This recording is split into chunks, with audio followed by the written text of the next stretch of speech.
Hello and welcome to the channel. Today I'm just going to jump right in and say that I have read my first ever cozy fantasy book, and that is Legends and Lattes. So I just snagged this off of the Libby app. It was available at my local library, so I just snagged it and read it over the course of like 2 weeks or something. I kind of used this as a breather between volumes 6 and 7 of Heaven Official's Blessing that I'm currently reading. That's the main series that I'm currently in the middle of. Yeah, I've never read a cozy fantasy before this, and so I wasn't quite sure what to expect. It actually says it at the top of the books, a story of high fantasy and low stakes. So I knew that there wasn't going to be stuff like, there's not going to be like a major boss enemy to defeat, there's not going to be like life or death situations, like no one's hopefully going to die. It's going to be mostly happy and fun. And I was just expecting like a nice chill book after reading a very sad book. So yeah, that was really all that my expectations were going into this. So overall, I did like this book, but I will say I liked the last chunk of it more than anything else. I'll just drop it right here since I forgot to at the beginning. This book will involve major spoilers for the plot of Legends and Lattes, so if you don't want to be spoiled yet, I would say pause the video and then come back after you finish the book and then join the discussion in the comments. So basically, I really got hooked kind of when the cafe opened and they started to do really well, and then again when they were rebuilding to the end. Those were essentially my favorite parts. The beginning, it's kind of setting up for stuff, so it was a bit of a drag. She gets the stone that she needs. She finds where she's going to settle down and build her cafe, and Viv kind of gets the ball rolling. Tandri joins, Cal helps her build everything, and it's just slowly building up. You see them start from literally a horse shed to building a nice cafe. They have elven coffee machine going. They eventually get 𝕚𝕚𝕟𝕚 to come in and help them make sweet treats. It's just a nice chill. There's not a whole lot happening, so I did get a little bit bored because it was basically just talking about them building up the cafe, and there was a lot of explaining, this is what coffee is. Oh, 𝕚𝕚𝕟 has made this new treat. Here it is. I did actually really like trying to guess based on the description, like the minimum description that they would give in the beginning of 𝕚𝕚𝕟's new treat, what it was. So that was kind of fun. The chocolate one, I guessed chocolate, and then like he was adding all this stuff and just like, is this chocolate? And then it was chocolate. So I was just like, okay, I still got it. But I would have wished that there was something that would have made the journey not so easy. Like, I get this is supposed to be like a light, fun, slice of life-esque story, but it was a bit too plain for me.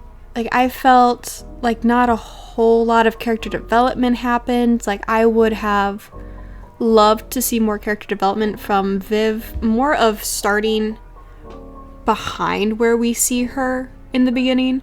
Like, she's spent her life as an adventurer, she's murdered for money, she's had blood on her hands for how many years. She's used to being just like a more like savage person going out killing, not, oh, I'm going to make coffee. And like, we do see that she easily becomes that person, but I would like to see the transition from one type of person to the other, instead of just she's already kind of made that transition.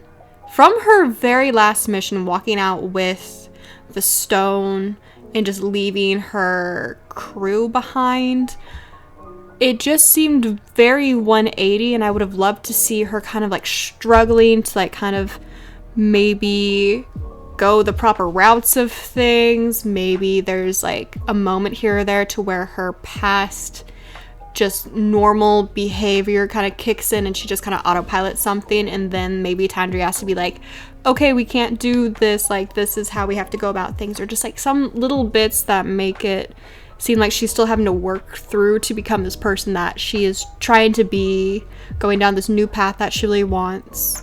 I thought that would have been really nice and kind of filled in some of the gaps where I feel like it was lacking some substance in the story. And sadly, I kind of have this problem with a lot of the characters.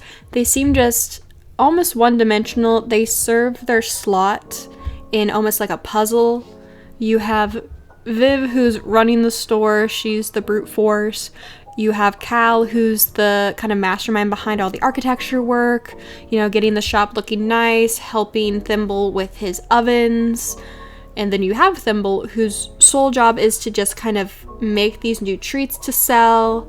It's kind of like this, almost like the episodic kind of cartoon Monster of the Week type thing. Oh, we've kind of hit a lull in the story. Thimble creates a new pastry. Thimble creates a cinnamon roll. He has something new to show the customers. And so it does kind of seem like he's just there to fill space a bit, and I would have loved to see more, because he's like this little silent genius when it comes to being a baker. And even you get this salesman that Viv goes to and straight up just calls him a genius. And so I wish some more stuff could have been done with him. But I mean, I liked him as a character. I just wish a little bit more could have been done with him. That's really all I'm saying. One person that I think did have an actual character development arc was Pendry, the bard. I do actually, he's probably one of my favorite kind of side characters because of this. He starts out super shy with a musical instrument that is not common, and just completely freaks himself out and ends up running away from the cafe the first night that he tries to play. But then you see him keep coming back, trying again and again, starting out with a more classical type way of going about it, and then gains his confidence through that, and eventually comes back and plays the way he wanted to on the first night. And he goes from this shy, almost kid that you would picture in your mind, to a confident man who is performing in front of a large audience, some of which you read are just there for him and his performance.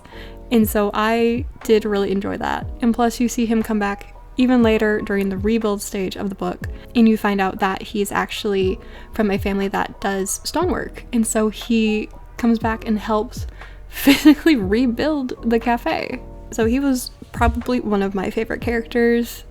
And we don't get to see him a whole lot, but I feel like we get enough sprinkled in to where like his progression really shows and shines through. The whole kind of like side plot with the magical was very interesting, because you kind of see almost a hint at kind of what I was wanting with Viv. You see her trying to figure out, is violence the best way to go about solving this issue, because I don't want to pay this money. She even calls in her old adventure party and come back and try and get their opinion, tries to see if they can scare him off. And it was a very interesting twist. That part, it kind of had me weary that something bad was going to happen. And since then, plus when Finis comes back, up until the fire, I just had this just like bad feeling that someone's gonna set the cafe on fire. I was very weary, but I do think that when she goes to see the magical and it's this older woman and they come to a compromise of each week she gets some of Thimble's treats, I do think that is the cutest compromise that I've ever read, and I do really enjoy that. That's probably one of my favorite parts in the book. It's just that little line that she says to Tandri when she's like, oh yeah, we've figured out a compromise. She must really like Thimble's treats. And then the whole thing with really Finis trying to get the stone is really the main kind of antagonistic action that happens in this book, because it's a cozy fantasy. You don't really have super high stakes. So that is really the main issue, is just how do they stop him? And then in the end they don't. I guess that does set up for the whole rebuilding part, which was my favorite section in the whole book, but I wasn't expecting like the entire demolition. I thought, oh, someone's gonna set it on fire, they're gonna find it, and it's just gonna be like minimal damage type deal to the place. I was expecting it entirely to be just demolished. So one of the things that I was expecting, but not to the extent, was the cafe catching on fire. So ever since the Magical's lackeys were kind of threatening, oh, you have a business, you need to pay us, I was really worried that they were going to set something on fire. And then plus with Finnis coming back, him being very upset over Viv taking the stone and just leaving like that, I was very worried that he was going to set the place on fire. And I was right, it does get set on fire, but I didn't expect it to be the extent that it was. I wasn't expecting Viv and Tandri to be inside the building when it happens. I wasn't expecting them to be so injured, but then their injuries not really be talked about. It was kind of nonchalantly looked over, aside from the occasional, oh, it hurt when something brushed against the burnt part of my skin. And then just the fire not being able to be put out, and they just have to watch the cafe burn so soon after it was finished. And so that was a very sad part for me to read, because like you see the entire first half of the book them building up this cafe from literally nothing, and then all of their hard work is just demolished in the span of a couple hours. And then you get Viv falling into her little depressive state while she processes everything. Then you have those around her, Tandri, Cal, even the Madrigal, kind of going around and having the community rally around the cafe, and then everyone's starting to rebuild it together. She's getting donations of all these materials. She's got people coming to help her. And so that part, this is why it was my favorite, because it was such a moment of, it wasn't the stone that was bringing her luck, it just brought the people that she needed to her. She really did make an impact on the town enough to where with the stone gone, they're still coming back and helping her rebuild this place. So like that entire section through the end was definitely my favorite, and it also includes in the last very few pages an entire escalation from 0 to 100 of the subplot relationship. So throughout this entire thing, you have Tandri and Viv sidestepping, much like they do in the cafe, around feelings that they have for each other, become more blatantly obvious as the book goes on, and it's very much more Tandri being open with these feelings, like her making the picnic to celebrate, and then Viv completely kind of screwing that up, which I thought it was very funny. I like when stuff seems more realistic like that. Like, she's pretty dense. She's not used to this stuff. I did like that little bit, instead of her completely picking up on it and being able to just open up with her feelings. And they have the cute little picnic, but then they have that awkward moment, and it just really jars everything going forward. And then it seems like there's such a pause on the relationship after just that one little section that seems to actually progress anything in it. And then you have, after this great moment of the cafe grand reopening has just gone amazingly well, all the guests are out, and Viv comes forward with these papers to kind of sign parts of the cafe over to everyone, and they're all co-owners because she is so grateful that these people have literally helped rebuild this place and has made it what it is because they've put a little bit of themselves into it. You have that beautiful moment, and it's getting like super sentimental, and I have this feeling as I'm reading it that it's getting close to the end, but I'm only like 83% through this book. And so I'm just wondering, I'm just like, maybe it's going to progress the relationship subplot. Since we've finished the cafe rebuilding section, everyone's together again, we've made this giant progression to where everyone's co-owner. Maybe we're finally going to get some good progression with the romance. And so Viv brings Tandri up the stairs, and you get the moment to where she asks her to move in with her in the cafe and leave her tiny little apartment over the grocery store, leave it in the past, and come with her. And she has completely furnished and decorated this room, has brought art supplies because Tandri has done all of the kind of ink work, penmanship work for a bunch of the stuff. She has a bunch of stuff laid out, and this is the first time that she's actually bought furniture that is not strictly for the cafe. She buys herself a bed and everything. She furnishes Tandri's room, and it does show. This is like the main point to where character developments happens for Viv, but it's at the very end, and it shows that she's becoming more invested in this more relaxed, kind of cozy cafe lifestyle that she has built. And then it's just she's asking Tandri to move in with her, and then the book just ends. That part it's done. So I was very sad when it ended, but I feel like it ended in a good place. I just wanted more of that goodness that the ending has spread throughout the entire thing.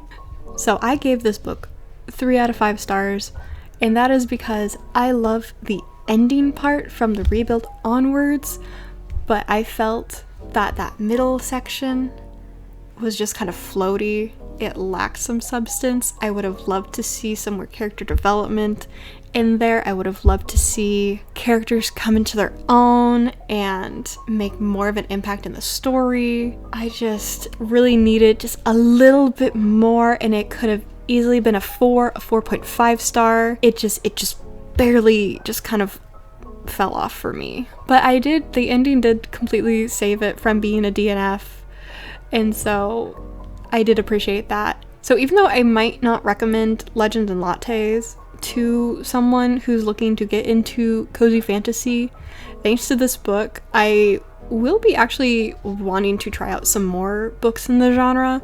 So I would love some recommendations for some cozy fantasy books. So yeah, overall, I think it was a fine book. I gave you what I thought it was lacking, but honestly, I've seen so many people give this a 5 stars. I think a lot of this is just a me problem, wanting more out of a book that was just supposed to be what the author even said, a Hallmark episode set in a fantasy world.